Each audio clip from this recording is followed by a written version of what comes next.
Bab 6265. Setelah lebih dari 10 jam penerbangan, para elit Slow Foam akhirnya mendarat di Aorus Hill.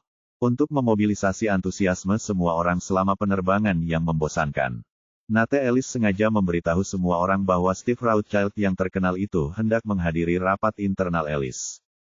Hal ini membuat semua orang kecuali Jimmy bersemangat. Tentu saja suasana hati Jimmy sedang bagus. Tapi lebih dari menunggu untuk melihat pertunjukannya. Setelah rombongan mendarat di Aorus Hill, perusahaan penanganan darat kelas atas yang telah lama dihubungi mengatur 3 koster untuk membawa kelompok perkasa ke Shangri-La. Begitu Nate check-in, dia tidak sabar untuk bertemu Steve Rothschild. Maka dia datang ke pintu kamar Jimmy, mengetuk pintu, dan berkata kepadanya, "Jimmy, bisakah Anda menghubungi Tuan Rothschild secepatnya? Kali ini kami hanya datang ke Aorus Hill untuk urusan ini. Setelah kita menyelesaikannya, kita bisa bersantai dan bersenang-senang selama beberapa hari." Jimmy sedikit terkejut dan bertanya kepadanya, "Apakah kamu terburu-buru? Kami baru saja mendarat belum lama ini. Dan semua orang belum menyesuaikan diri dengan perbedaan waktu." Nate berkata, "Perbedaan waktu tidak menjadi masalah. Pertemuan kita tidak akan memakan waktu lama. Saya perkirakan ini akan memakan waktu paling lama 1 jam. Yang terpenting adalah meminta Tuan Rothschild datang dan memberi kami petunjuk. Saya yakin semua orang bisa mengerti. Jimmy berpikir karena kamu tidak sabar untuk mati lebih awal. Saya mungkin juga memenuhi keinginan Anda." Dengan pemikiran ini, dia berkata kepada Nate, "Saya akan membuat janji dengan Tuan Rothschild sekarang. Untuk melihat kapan waktu yang tepat." "Baik," Nate berkata tanpa ragu-ragu. "Lebih cepat lebih baik." Melihat hal tersebut, Jimmy langsung menelpon Paul. Dan memintanya untuk membantu membuat janji dengan Charlie dan Steve. Saat Paul menoleh ke Charlie untuk meminta instruksi, Charlie juga sangat berterus terang. Dia meminta Jimmy mengatur waktu pertemuan pada pukul 3 sore. Dan kemudian menelepon Steve dan berkata, "Steve, datanglah ke Shangri-La pada jam 3 sore. Orang-orang dari Ellis Law Firm ada di sini." Steve bertanya dengan heran. Wade, kenapa mereka ada di Aorus Hill? Bukankah kita sudah meminta Jimmy untuk kembali dan menyelesaikan masalah ini? Charlie berkata, "Jimmy membawa orang dari Amerika Serikat. Tidak buruk untuk menyelesaikannya di Aorus Hill. Orang-orang terpilih bisa langsung tinggal." Steve tahu bahwa dia harus membantu Charlie untuk menghalangi Nate Ellis, jadi dia berkata, "Wade, jangan khawatir. Saya akan tiba di Shangri-La tepat waktu pada pukul 3 sore." Setelah itu, dia bertanya lagi pada Charlie, "Apakah Tuan Wade akan menghadiri pertemuan bersama kita pada sore hari?" Charlie mengangguk dan berkata, "Aku akan meminta Paul untuk bergabung denganku sore ini.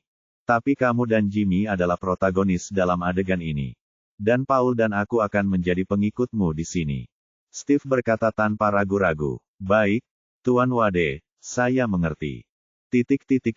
Ketika Paul memberitahu Jimmy kabar bahwa Steve akan tiba di Shangri-La pada pukul 3 sore, dia segera memberitahu Nate. Saking bersemangatnya Nate, ia segera meminta asistennya untuk membuat janji dengan manajer Shangri-La untuk ruang pertemuan sore hari. Dan mengumpulkan seluruh karyawan di ruang rapat 1 jam sebelumnya. Saat Steve belum sampai di sana, Nate berkata kepada semua orang dengan penuh semangat, "1 jam lagi, Tuan Steve Rothschild, orang kedua di keluarga Rothschild, akan tiba di sini untuk menghadiri pertemuan internal kita. Hadirin sekalian, ini adalah kesempatan sekali seumur hidup bagi kami. Setiap orang harus bersorak dan menunjukkan sisi paling profesional kita kepada Tuan Rothschild." Semua orang tentu saja bersemangat. Dan mereka pun sudah menggosok tangan dan bersemangat untuk mencoba. Kemudian Nate menghubungkan laptopnya dengan proyeksi yang ada di ruang rapat. Ada PPT yang ia siapkan, yang khusus digunakan untuk menjelaskan dan memperkenalkan dirinya serta Ellis Law Firm yang ia dirikan. Hal ini juga dipersiapkan dengan matang kali ini, dengan harapan dapat meninggalkan kesan yang mendalam pada Steve. Bab 6266. Saat ini, dia memimpin semua orang untuk meninjau isi PPT. Dan mengingatkan semua orang di mana datanya dipercantik. Agar tidak ada satupun yang terpeleset. Pada pukul 2, ketika Nate sedang sibuk dengan semua orang yang meninjau materi, Steve Rothschild telah tiba di Shangri-La. Charlie mengatur seseorang untuk mengundangnya ke ruang resepsi VIP. Dan dia meminta Paul untuk menjemputnya dan tiba 10 menit lagi. Setelah ketiganya bertemu, Charlie berkata kepada Paul, "Paul, telepon pamanmu dan beritahu dia bahwa kita sudah sampai. Dan minta dia bersiap keluar menjemput kita." "Baik, Tuan Wade." Paul mengangguk dengan hormat, lalu memanggil pamannya Jimmy. Saat Jimmy mendengar Charlie dan Steve ada di sini, dia langsung menjadi bersemangat. Dia menyela Nate yang sedang mempresentasikan PPT dan berkata, "Bos, Rothschild dan kedua anak buahnya ada di sini. Aku akan pergi menemui mereka." Nate berdiri dengan semangat dan berkata dengan cepat, "Pergi dan undang mereka, pergi dan undang mereka. Bagaimana kalau aku ikut denganmu?" Jimmy berkata, "Mereka secara khusus meminta saya untuk pergi dan menjemput mereka. Tapi aku tidak bilang aku bisa membawa orang lain. Bos, sebaiknya kamu menunggu di sini. Aku akan segera datang setelah mengambilnya." Nate memikirkannya dan berkata, "Oke, kalau begitu cepat pergi, kami tunggu di sini." Jimmy bangkit dan meninggalkan tempat tersebut, dan datang ke ruang VIP di bawah bimbingan staf. Begitu dia memasuki ruang VIP, Jimmy memimpin dengan membungkuk kepada Charlie dan berkata, "Ten, Wade, aku telah membawa semua orang dari Alice. Nate memiliki pengaruh atas semua mitra senior. Dan saya juga memperoleh pengaruh ini." Charlie mengangguk dan berkata, "Kami akan masuk nanti. Setelah Anda memperkenalkan Steve kepada atasan Anda, temukan peluang untuk membuat masalah bagi atasan Anda.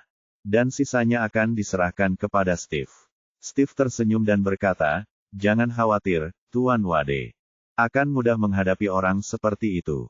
Charlie tersenyum dan berkata, "Saya tidak peduli bagaimana Anda menghadapinya. Saya peduli dengan para pengacara ini."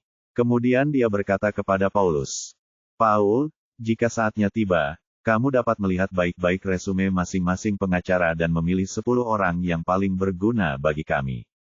Setelah canggih otomobil berada di jalur yang benar, berbagai hambatan dan jebakan paten pasti akan sering kita jumpai.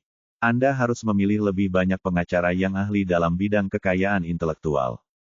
Paul berkata dengan hormat, "Jangan khawatir, Tuan Wade. Saya telah menyelidiki daftar mitra senior Alice dan memiliki beberapa kandidat yang bagus. Saya akan mempertimbangkan masing-masing dengan cermat pada saat itu." "Oke." Charlie mengangguk dan tersenyum. "Kalau begitu saya akan fokus menonton pertunjukan hari ini. Ayo pergi." Jimmy segera memberi isyarat mengundang dan berkata, "Ten, Wade, Tuan Rothschild, tolong ikuti saya." Mereka berempat berjalan melewati koridor dan sampai di pintu ruang konferensi. Jimmy tidak mengetuk pintu, tapi langsung membukanya. Dan kemudian berdiri di samping dengan hormat. Setelah Steve Rothschild, Charlie dan Paul memasuki ruang konferensi. Dia mengikuti di belakang dan berjalan ke depan. Ketika Nate melihat Steve, dia berdiri dengan semangat dan maju ke depan, suaranya sedikit bergetar, berkata, "Ten, Rothschild, saya Nate Ellis, pendiri firma hukum Ellis. Merupakan kehormatan bagi saya untuk bertemu dengan Anda." Steve mengangguk ringan dan memperkenalkan Paul dan Charlie kepadanya, sambil berkata, "Keduanya adalah Paul dan Charlie. Mereka adalah bawahanku di Aurus Hill. Anda juga harus bertemu mereka." Nate telah bersaing dengan Smith Law Firm selama bertahun-tahun. Jadi dia secara alami mengenali Paul secara sekilas. Dia tidak bisa menahan diri untuk tidak berpikir, bagaimana Paul ini bisa menjadi bawahan Tuan Rothschild? Mungkinkah firma hukum Smith mereka yang memimpin dan menjalin hubungan kerja sama dengan Tuan Rothschild? Meski bingung, Nate tetap berkata dengan sangat sopan, "Paul, Tuan Wade, senang bertemu dengan kalian berdua." Charlie memandangnya dan tersenyum. "Kamu bahagia terlalu dini.